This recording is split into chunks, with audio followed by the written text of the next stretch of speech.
बिस्मिल्लाहिर्रहमानिर्रहीम। Class 10th biology chapter number 10 gaseous exchange और आज का हमारा लेक्चर नंबर 11 है। टॉपिक हमारा है composition of inhaled and exhaled air. और इस कंपोजिशन के साथ साथ हम इस चीज़ को भी डिस्कस करेंगे कि जब हम एयर इनहेल करते हैं तो ऑक्सीजन के अलावा और भी गैसेस इनहेल होती हैं, और जब हम एयर एक्सहेल करते हैं तो कार्बन डाइऑक्साइड के अलावा और गैसेस भी एक्सहेल होती हैं।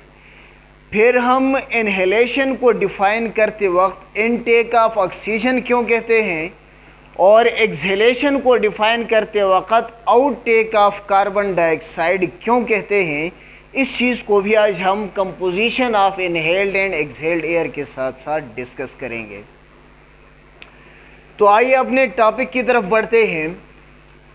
देखें, हम एयर इनहेल करते हैं एटमॉस्फेयर से, और हमारी एटमॉस्फेयर में 3 मेन गैसेस हैं। उन मेन गैसेस में एक है नाइट्रोजन, दूसरी है ऑक्सीजन और तीसरी गैस है carbon dioxide. These are 3 main gases. अब नाइट्रोजन जो एटमॉस्फेयर में है वो 78% है, ऑक्सीजन एटमॉस्फेयर में है 21% और कार्बन डाइऑक्साइड एटमॉस्फेयर में है 0.04%। यह है नाइट्रोजन, ऑक्सीजन और कार्बन डाइऑक्साइड की परसेंटेज हमारे एटमॉस्फेयर में। अब एटमॉस्फेयर के बाद नेक्स्ट देखें, यहाँ पर हमने लंग्स लिखा हुआ है। अब लंग्स क्यों लिखा है, इसका मकसद क्या है? देखें, जो एक एडल्ट ह्यूमन होता है उसकी लंग कैपेसिटी होती है maximum 6 litres. Lung capacity 6 litres का मतलब ये है कि एक एडल्ट अपने लंग के अंदर मैक्सिमम 6 लीटर तक एयर को होल्ड कर सकता है, तो इसको नाम देते हैं लंग कैपेसिटी का। अब हमारे लंग्स अपने अंदर जो 6 लीटर एयर होल्ड कर सकते हैं, उस 6 लीटर एयर के अंदर कौन कौन सी गैसेस किस किस परसेंटेज के साथ मौजूद होती हैं, तो वो हम पढ़ेंगे इस लंग्स वाले कॉलम में। देखें, जो 6 लीटर्स ऑफ एयर होती है हमारे लंग्स में, उन 6 लीटर्स में 78% होगा नाइट्रोजन और 16% एयर के 6 लीटर्स के अंदर लंग्स के अंदर जो 6 लीटर एयर होती है उसमें 16% होगा ऑक्सीजन और 5% उसमें गैस होगी कार्बन डाइऑक्साइड।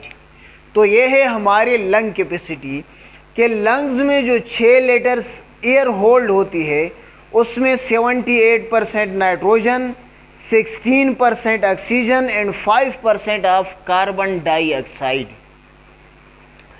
अब हम जिस एयर को इनहेल करते हैं उस एयर को हम इनहेल करते हैं एटमॉस्फेयर से, और एटमॉस्फेयर में हमने पढ़ा है कि 78% nitrogen, 21% oxygen and 0.04% of carbon dioxide.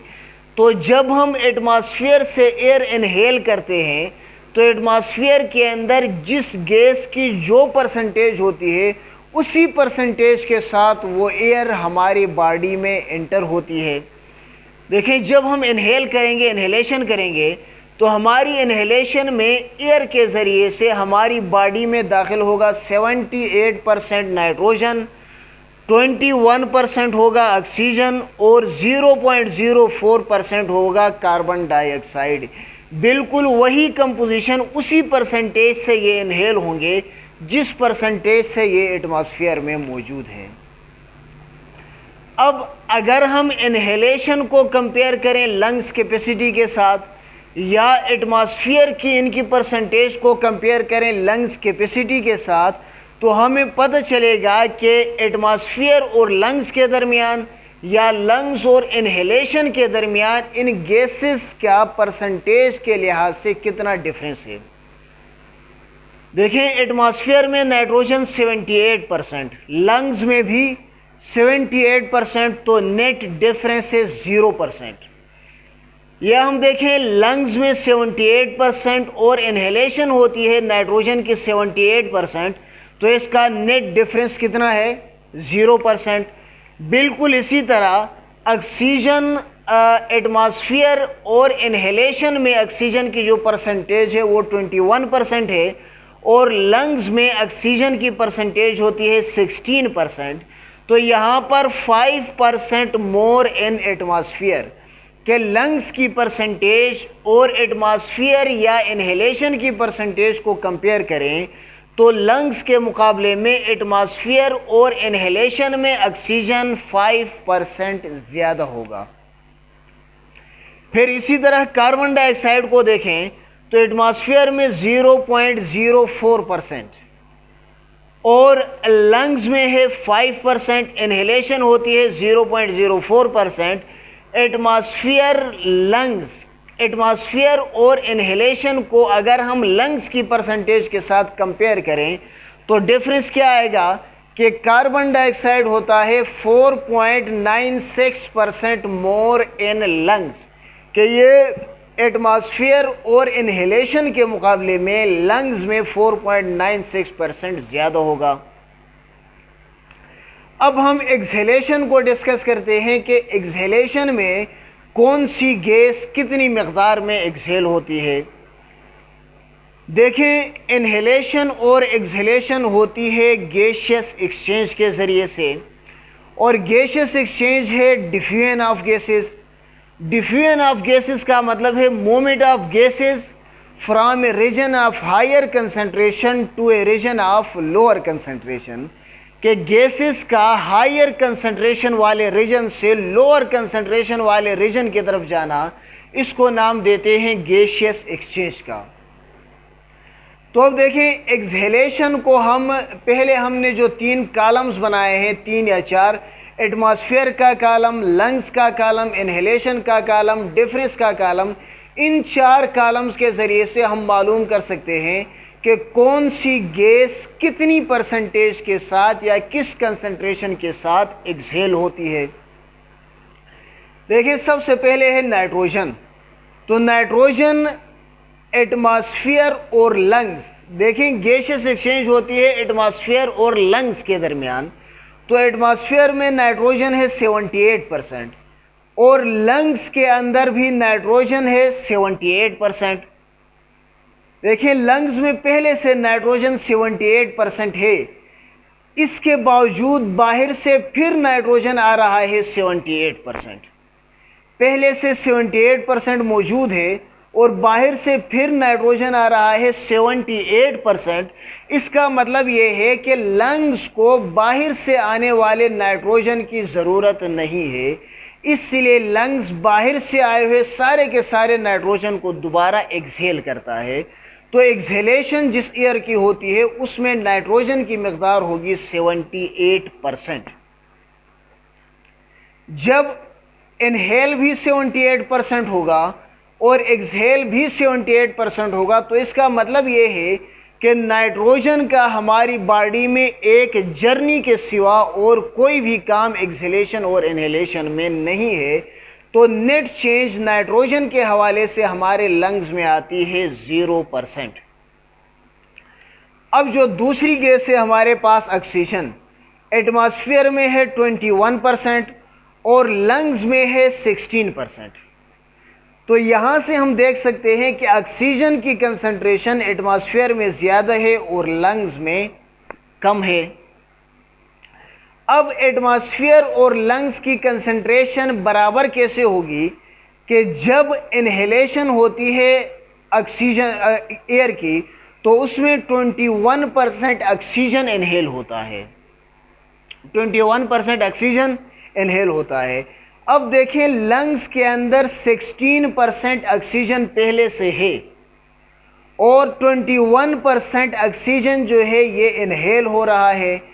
तो लंग्स के ऑक्सीजन की परसेंटेज और इनहेल्ड ऑक्सीजन की परसेंटेज में डिफरेंस है 5% का, इसलिए बाहर से आने वाले ऑक्सीजन में 5% ऑक्सीजन रह जाएगा लंग्स में और 16% ऑक्सीजन जो है वो एक्सहेल हो जाएगा।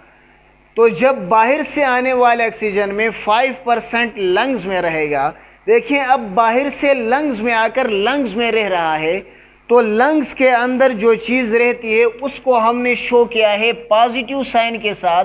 यहाँ पर हम साथ में लिखते भी हैं टुवर्ड लंग्स, कि ये 5% ऑक्सीजन बाहर से आती है लंग्स की तरफ। तो 21% ऑक्सीजन इनहेल होती है, उस 21 में 5% लंग्स में रहती है और 16% ऑक्सीजन जो है वो दोबारा एक्सहेल होकर बाहर निकलती है। इसके बाद जो लास्ट गैस हमारे पास है कार्बन डाइऑक्साइड, एटमॉस्फेयर में 0.04%, लंग्स में 5% और इसके इनहेलेशन भी होती है एटमॉस्फेयर से 0.04%। तो अगर हम कार्बन डाइऑक्साइड की परसेंटेज को देखें कि लंग्स में इसकी परसेंटेज क्या है और एटमॉस्फेयर में इसकी परसेंटेज क्या है, तो लंग्स 5% एंड एटमॉस्फेयर 0.04%। तो इसलिए हम कह सकते हैं कि कार्बन डाइऑक्साइड की परसेंटेज एटमॉस्फेयर के मुकाबले में लंग्स में ज़्यादा है। अब जब डिफ्यूजन का प्रोसेस होगा तो उस डिफ्यूजन के प्रोसेस के अंदर लाजमी बात है कि कार्बन डाइऑक्साइड लंग्स से निकल जाएगी एटमॉस्फेयर में। जिस एयर को हम इनहेल करते हैं उसमें एटमॉस्फेयर से आएगा 0.04% कार्बन डाइऑक्साइड। अब 5% पहले से है, 5% पहले से है और 0.04% और आ रहा है, तो ये टोटल हमारे पास बन रहा है 5% पहले से होगा, 0.04% और आ रहा है, टोटल ये बनेगा 5.04%। और अब इसकी कंसंट्रेशन को बराबर करना है एटमॉस्फेयर की कंसंट्रेशन के। तो जो 0.04% इनहेल हो रहा है इसमें और लंग्स के अंदर मौजूद ऑक्सीजन में 5% का 4.96% का डिफरेंस है, इसलिए यही 4.96% ऑक्सीजन जो है ये एक्सहेल होकर लंग्स से चली जाएगी एटमॉस्फेयर में। तो नेट चेंज क्या आएगी, -4.96%। माइनस का साइन जहां पर आए इसको हम लिखेंगे टूवर्ड्स एटमॉस्फेयर। तो 4.96% कार्बन डाइऑक्साइड एक्सहेल होगी एटमॉस्फेयर की तरफ। तो अब देखें, जो 3 गैसेस इनहेलेशन के दौरान हमारी बॉडी में भी आती हैं और एक्सहेलेशन के दौरान बॉडी से बाहर भी निकलती हैं, तो उनमें नाइट्रोजन है 0%, मतलब बाहर से जितनी आती है उतनी ही बाहर को निकल जाती है। और ऑक्सीजन +5%, +5% का मतलब ये है कि बाहर से 5% ज़्यादा आती है और अंदर से 5% कम निकलती है। बाहर से 21% आएगी और एक्सहेल होगी 16%। तो मतलब इसका गेन होता है बॉडी को 5% का। और फिर कार्बन डाइऑक्साइड जो है ये एटमॉस्फेयर से आती है 0.04% और लंग्स से ये चली जाती है 4.96%, लंग्स से ये बाहर निकल जाती है। तो इसका लॉस होता है हमारी बॉडी से 4.96%। तो 3 गैसेस में ऑक्सीजन हमारी बॉडी गेन करती है इस इनहेलेशन और एक्सहेलेशन के दौरान, और कार्बन डाइऑक्साइड को लॉस करती है। इसीलिए ये सारी गैसेस इनहेल होने के बावजूद only intake of oxygen is inhalation, और ये सारी गैसेस एक्सहेल होने के बावजूद only outtake of carbon dioxide is called expiration. इसी के साथ ही हमारा आज का लेक्चर अपने अख्ताम को पहुंचता है। अब अपने next lecture disorders of respiratory system तक के लिए अल्लाह हाफिज़।